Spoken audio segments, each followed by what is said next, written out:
Tra gli elementi più preziosi ed eleganti le donne indossano savellana, un corto casacchino di velluto nero guarnito da galloni e trine d'oro.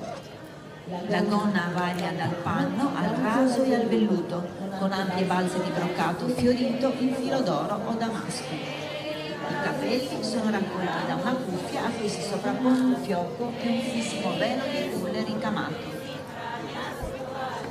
Il busto è ricoperto da preziosi giubbini di seta operata, caratterizzati da ricami e applicazioni di passamanerie, trine e inserti di terziopelo.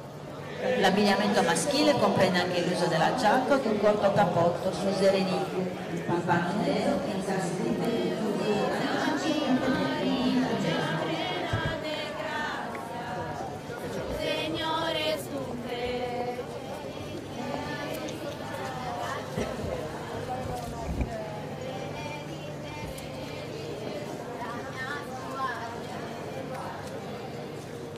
Santa Maria, Madre de Dios, pregaimonos un pecado, y en hora de San nostri ami Gesù.